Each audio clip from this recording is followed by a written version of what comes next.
Hello, my name is Miss Dita. Welcome to my channel. Today I am going to be doing a post PHAP experience video.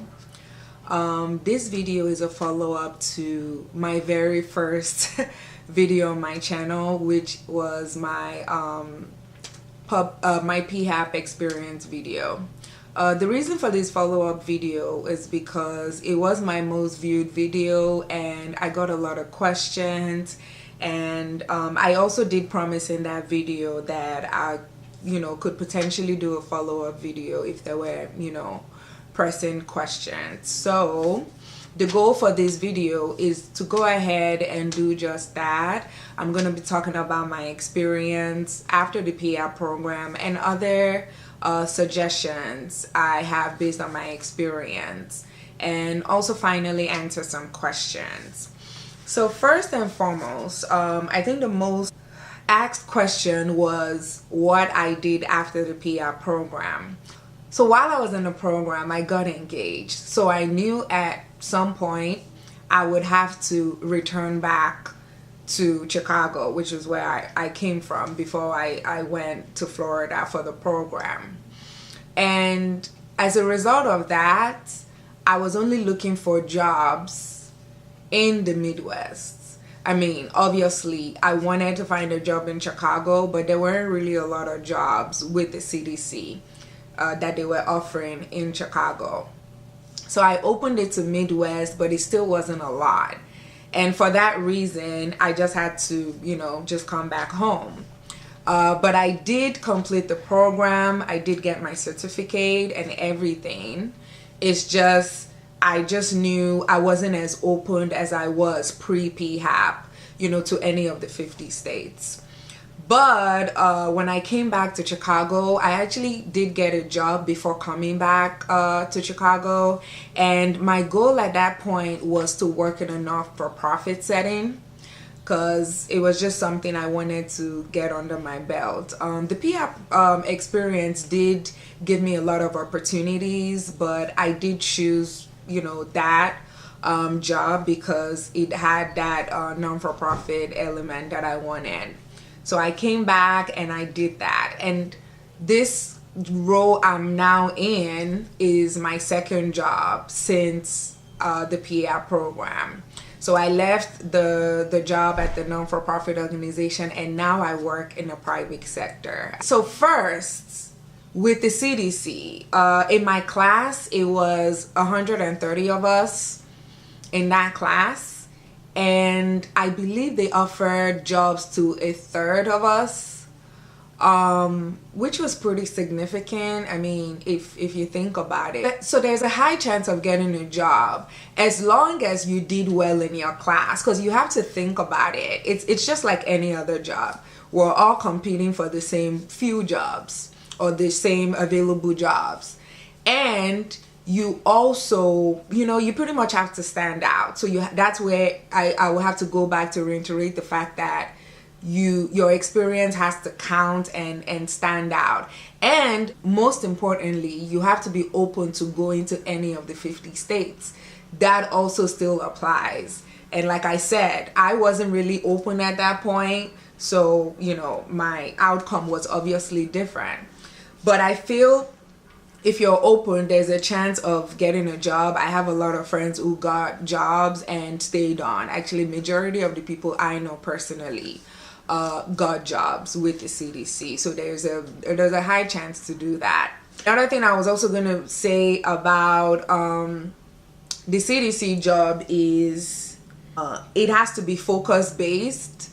So at this point, you want to make sure that you know what you want. Like, is it STD? Is it environmental health? EPI? It's going to come down to focus and not just, because at this point, the goal is to, hopefully know what you like to do at this point. If you don't get a job, or if you don't want to wait till last minute and gamble, because you are, as a PHAP, you're considered a federal employee.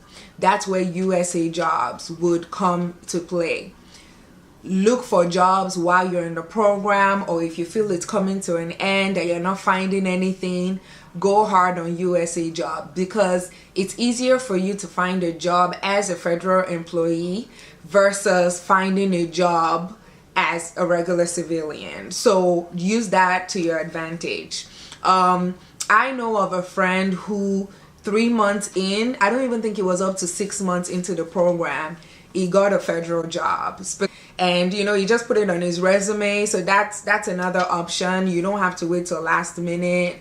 You know, if that works for you, it works for you. Another thing I noticed a lot of people did also was while they were in the PHAP program, they went and got their master's concurrently and, you know, did it while in the program. The program didn't pay for it. Just wanted to throw that out there in case someone was thinking. No, it didn't pay for it. You have to pay for that. But it was easy. I think they were doing it online or something. So that's another choice. Or if you just wanted to finish the program and go for a master's, that works as well. And now I'm just going to go ahead and answer some of the questions that came up. I think the first one I already answered. The next question is, does the program supply you with room and board, and are you responsible for the rent and other bills? So no, the program didn't pay for room and board, and they didn't even pay for relocation expenses. At least at the point I was in the program, they didn't. I don't know if it has changed now. What I would recommend is, you know, just find a roommate situation. That would really be ideal, to live off of that income by yourself. You know, it may not work for most people, but you know, when I started out, I found someone on Craigslist. So that's pretty much how I started, because I wasn't familiar with the area and I didn't want to just jump into a rental situation. So I found a roommate on Craigslist, and it worked for me. That's what I would recommend.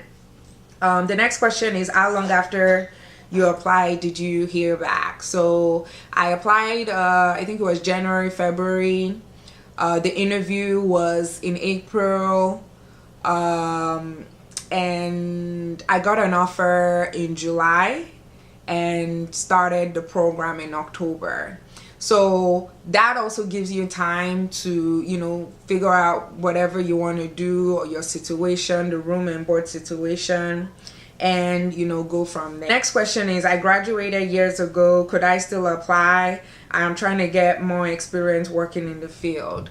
I don't really see any issue with having, if you've graduated years ago, I think you can still apply. The only thing you just have to worry about is, you know, what makes you stand out from the tons of applications. I think they get thousands of applications.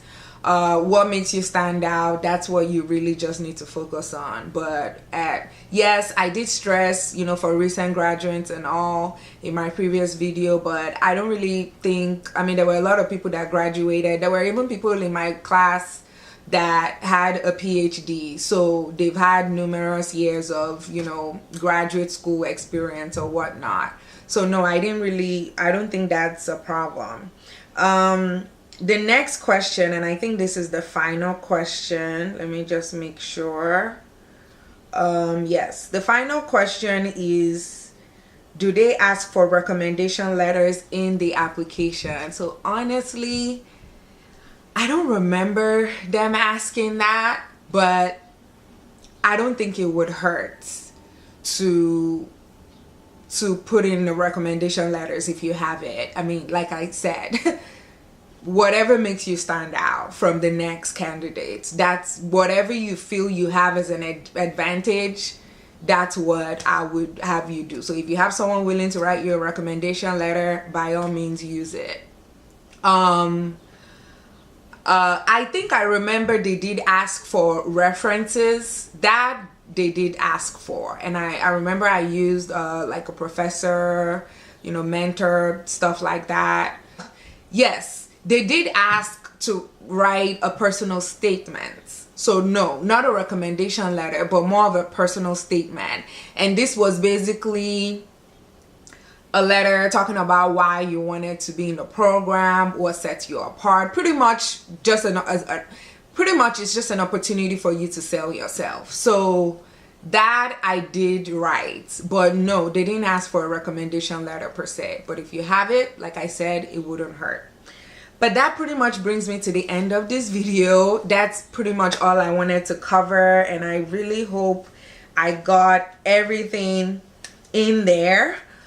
Feel free to ask any questions if you have it. Remember, it's not just for recent graduates. Anyone can pretty much apply. Share it and let me know if you have any other questions, okay? Thank you so much for watching this video. Until next time. Bye.